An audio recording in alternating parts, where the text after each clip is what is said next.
नमस्कार, आप देख रहे हैं हिंदी खबर में हूं आपके साथ अमित शर्मा।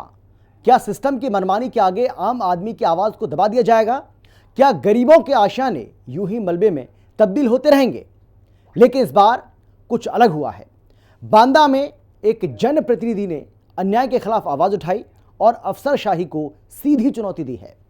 विधायक प्रकाश द्विवेदी गरीबों की ढाल बनकर सामने आए और खुलकर अफसरों को फटकार लगाई। एक रिपोर्ट आपको हम दिखाते हैं, देखिए जरा। विधायक प्रकाश द्विवेदी बने पीड़ितों की आवाज। मनवड़ अफसरों को लगाई जमकर फटकार। बिना नोटिस के तोड़े जा रहे थे लोगों के घर। विधायक ने निकाला जनता के मन से डर। भगवान अगर गरीब ब्राह्मण बना रहे हैं तो उनको इस तरह करेंगे, आप रोड पे लाके खड़ा करेंगे, भले ही आपके पास कुर्सी है। जिला पंचायत अध्यक्ष के ऊपर रह के हमारे घर में बुलडोजर चलाया गया है बिना किसी नोटिस के। डिस्ट्रिक्ट मजिस्ट्रेट, आपकी रिस्पॉन्सिबिलिटी है ये सब सारी चीजें सुनिश्चित करने की। क्या बांदा की गलियों में अब इंसाफ मर चुका है? क्या गरीबों के आंसुओं को कोई पहुंचेगा? एक ऐसी कहानी जो आपको सोचने पर मजबूर कर देगी, जहां एक विधायक ने हिम्मत दिखाई और अधिकारियों की मनमानी को चुनौती दी। बांदा में पिछले कुछ हफ्तों से एक सनसनीखेज खुलासा हुआ। बिना नोटिस के गरीबों के घरों को तोड़े जाने की शिकायतें बढ़ी और इन सब के बीच विधायक प्रकाश द्विवेदी पीड़ितों की आवाज बनकर सामने आए। उन्होंने अधिकारियों को कड़ा संदेश दिया कि यह अन्याय बर्दाश्त नहीं किया जाएगा। विधायक प्रकाश द्विवेदी ने न सिर्फ मलबे के बीच पीड़ितों को सांत्वना दी, बल्कि अधिकारियों को जमकर फटकार भी लगाई। उनका कहना था कि बिना नोटिस के घर गिराना कानून का माहौल है। जब एक परिवार का मकान तोड़ा गया, द्विवेदी मौके पर पहुंचे और प्रशासन को ललकारा। उनका मकसद साफ है, गरीबों को अन्याय से बचाना। मैं जनता का सेवक हूँ, बिना नोटिस घर गिराना गैर कानूनी है। मैं दिन रात जनता के साथ खड़ा रहूंगा और अधिकारियों को उनकी हद में रहना सिखा दूंगा। गरीबों का दर्द मेरा दर्द है। अगर गलत करोगे तो हम ठीक कर देंगे, काम करना सिखा देंगे। अच्छा है, घटना तो आप जाने रहे हैं। 6.5 करोड़ पेलने के बाद अभी ओबीसी है, ये दुकानें भी पेल गए जिसके सामने वाली, अभी ओबीसी है। ठीक है, ठीक है, कार्रवाई होगी, बचेंगे नहीं। अब कार्यकर्ता की लड़ाई जिस हद तक जाकर लड़नी पड़ेगी। पीड़ितों ने बताया कि बिना चेतावनी के उनके घरों को तोड़ा गया, बिना नोटिस के ही उनके घरों पर बुलडोजर चलाया गया, जिससे उनकी जिंदगी तबाह हो गई। लेकिन विधायक प्रकाश द्विवेदी की मौजूदगी ने उन्हें न सिर्फ हिम्मत दी, बल्कि एक युवती ने कहा कि हमारा सब कुछ खत्म हो गया था, लेकिन विधायक जी ने हमारा हाथ थामा। दिन हो या रात, विधायक जी जनता के लिए हमेशा तैयार रहते हैं। ध्वस्तीकरण कर दिया गया हमारे घर का। ये क्यों कर दिया गया? कुछ नहीं सर, उनका 2 कमरे नहीं दिए गए, इसी वजह से हमारे घर को ध्वस्त कर दिया गया है। और गलत सलत आरोप हम लोग के ऊपर लगाए जा रहे हैं। भाई ऐसे गरीब सबको बनाए भगवान, ऐसा गरीब ब्राह्मण सबको बनाए। तो भगवान अगर गरीब ब्राह्मण बना रहे हैं तो उनको इस तरह करेंगे, आप रोड पे लाके खड़ा करेंगे, भले ही आपके पास कुर्सी है, भले ही आप बैठे हैं, विधायक बने, जिला पंचायत अध्यक्ष बने बैठे हैं, तो आम जनता की कोई वो नहीं है आपकी नजरों में। आम जनता को आप रोड पे लाके खड़ा करेंगे, उनके ऊपर चोरी का इल्जाम लगाएंगे कि गल्ला चोरी करते हैं। विधायक जी को हमारे पक्ष में बोल रहे हैं ना, वो हमारे पक्ष में बोल रहे हैं, इसलिए उनके ऊपर गलत आरोप लगाए जा रहे हैं। जो ब्राह्मण के पक्ष में बोलेगा उसके ऊपर गलत आरोप लगाया जाएगा, और जो जातिवाद बन के बैठे उनके ऊपर कोई आरोप नहीं लगाया जाएगा। जिला पंचायत अध्यक्ष के ऊपर रह के हमारे घर में बुलडोजर चलाया गया है बिना किसी नोटिस के। स्थानीय लोग विधायक प्रकाश द्विवेदी के साथ हैं और उम्मीद जता रहे हैं कि यह आंदोलन पूरे उत्तर प्रदेश में अन्याय के खिलाफ एक मिसाल बनेगा। बांदा में प्रकाश द्विवेदी की यह लड़ाई नई उम्मीद की लहर ला रही है। दिन रात जनता के लिए लड़ते हुए उन्होंने साबित कर दिया है कि एक जनप्रतिनिधि सत्ता के लिए नहीं, जनता के लिए होता है। क्या यह जंग पूरे प्रदेश में अन्याय के खिलाफ एक नई शुरुआत होगी? हिंदी खबर के लिए बांदा से हिमांशु शुक्ला की रिपोर्ट। और इस पूरे मामले को लेकर बांदा के लोगों से खास बातचीत की है हमारे संवाददाता हिमांशु शुक्ला ने। क्या कुछ कहा, जरा सुनिए आप। इन दिनों लगातार बबेरू का जो माहौल है वो गर्म है, और इस माहौल जो गर्म है उसकी क्या सच्चाई है, धरातल पर हिंदी खबर निकला है। लेकिन उस माह पर यहाँ पर लगातार वीआईपी का आगमन है, विधायक का आगमन है और आम जनता का भी आगमन है। लोगों से पूछेंगे कि ये जो सहकारिता की जमीन है आखिर वह किसकी है, सच्चाई क्या है, क्या जो पीड़ित महिलाओं के साथ हरेसमेंट हो रहा है, उनको साथ सताया जा रहा है, क्या ये सच में है? इसको लेकर जीरो ग्राउंड से हिंदी खबर निकला है और जानेगा यहाँ का हाल। अभी आप मौके पर आए हुए हैं, सभी लोग हैं, हमारे सज्जन हैं।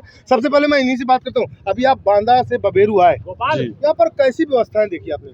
यहाँ जो गोलू पांडे जी हैं, तो सहकारिता की बिल्डिंग गिराने की आड़ में प्रशासन ने इनकी पूरा मकान इनका धराशायी कर दिया है और ये सरासर गलत है। इसकी हम सब लोग सामूहिक निंदा करते हैं और प्रशासन से मैं ये मांग करता हूँ कि जल्द से जल्द इनका उचित मुआवजा दिलाया जाए और जो भी अधिकारी और जो भी व्यक्ति इसमें दोषी पाया जाए, किसी भी सक्षम अधिकारी से जांच कराई जाए और जो भी दोषी पाया जाए उनके खिलाफ कड़ी से कड़ी कार्रवाई। इस तरीके से अचानक घर को गिरा देना बिना नोटिस के, इसका क्या कारण मानते हैं? पूरी तरह से गैरकानूनी और अवैधानिक है ये। जैसा कि अभी मौके पर हम लोगों ने देखा, हम सभी बांदा के लगभग जितने भी संभ्रांत लोग हैं, प्रबुद्ध जन आज यहाँ पर उपस्थित हुए हैं, क्योंकि प्रशासन की मनमानी को देखा है।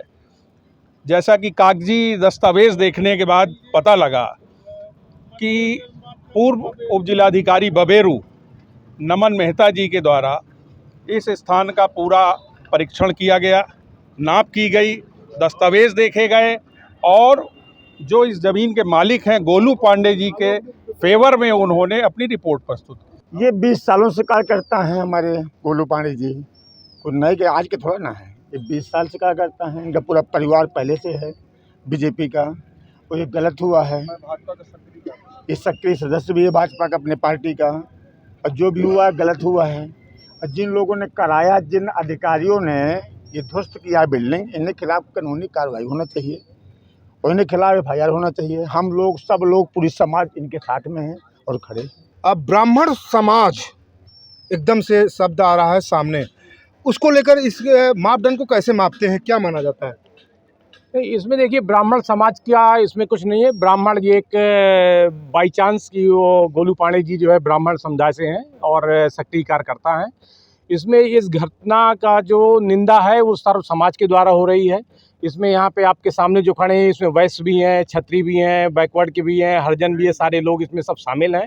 सब लोग हैं, एक तरफ से सब लोग इसकी घोर निंदा कर रहे हैं।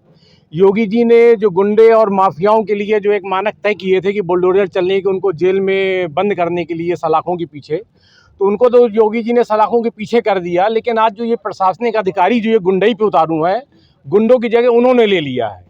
इस कृत्य को इनको शीर्ष नेतृत्व को संज्ञान में लेना चाहिए, अगले आदमी की उनकी जो भी हो मदद करनी चाहिए और दोषियों को जो है इसमें दंड देना चाहिए और अपने कार्यकर्ता के साथ, एक आम नागरिक के साथ जो व्यवस्था होनी चाहिए, नीति होनी चाहिए, न्याय होना चाहिए, वो उनको प्रदान किया जाना चाहिए। आप पीड़ित हैं, आपके साथ इतने लोग मिलने आए, मिलने के बाद से कैसी न्याय की मांग करते हैं? क्या लगता है इस तरह से न्याय मिलेगा? कौन वो लोग हैं जो आपके परिवार ने नाम बताए हैं कि इन लोगों की वजह से घर गिराया गया? कौन लोग हैं और कैसा न्याय चाहते हैं? ये जिला पंचायत अध्यक्ष की मनमानी और पार्टी के कार्यकर्ता के साथ ऐसा किया है। कार्यकर्ता क्या है? जीरो ग्राउंड की अगर बेईमानी की है तो उसमें बुलडोजर की कार्रवाई सब पे? उसकी बबेरू में हर जगह लीपा पोती है, हर जगह भू माफिया बनकर बन बैठा है। कहाँ भू माफिया है? हर जगह है ये भू माफिया, ये सब है। तालाब में कब्जा, वहाँ कई जगह, कुचेंदू में, बेसंडा के पास, कहाँ कहाँ बताएंगे हम, कहाँ कहाँ कार्यकर्ता। नहीं, मानक से अधिक जो इनका है सहकारी समिति में, जो उसके मानक है, जो उसकी माप है, उससे अधिक इनके पास जमीन है। उसके बाद इतना प्रशासन आपके पास है, मानक के आपके पास बिंदु हैं, लेखपाल, अमीन, कानून, वो सब हैं। नाप कराने के बाद आपको यहाँ पे कार्रवाई करनी चाहिए। आपने एक शब्द कहा था अभी कि जब पिछले वाले DM साहब थे, हाँ, तो उन्होंने नाप पर सही किया कि गलत किया? सही किया। उन्होंने इनके फेवर में रिपोर्ट दी थी। तो फिर आपके DM साहब ने क्यों ऐसा किया? इनका मानक से अधिक है, मानक से अधिक में आज भी वो काबिल है सहकारिता। जो पूरी आज भी ज़्यादा है वहाँ, आज भी ज़्यादा है सोसाइटी की जमीन, पूरी ज़मीन ज़्यादा, 3-4 ये ज़्यादा ज़मीन है सोसाइटी की।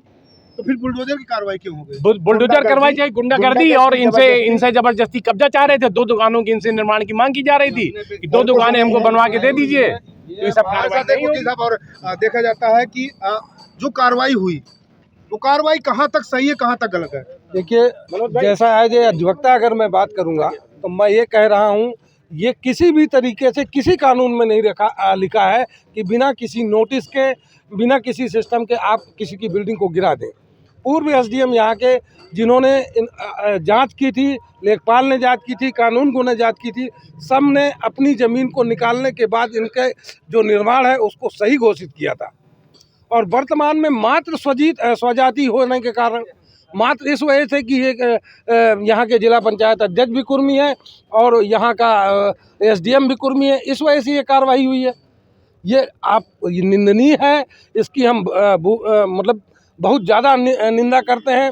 और हम ये चाहते हैं और आमंत्रित करते हैं हम अपने गोलू भाई को कि आए, हमारी कचहरी में आए, हम इनके साथ हैं। हमारे साथ के सारे अधिवक्ता बंधु जैसी कानूनी चाहेंगे, हम न्यायालय के थ्रू भी इनको न्याय दिलाने का काम करेंगे।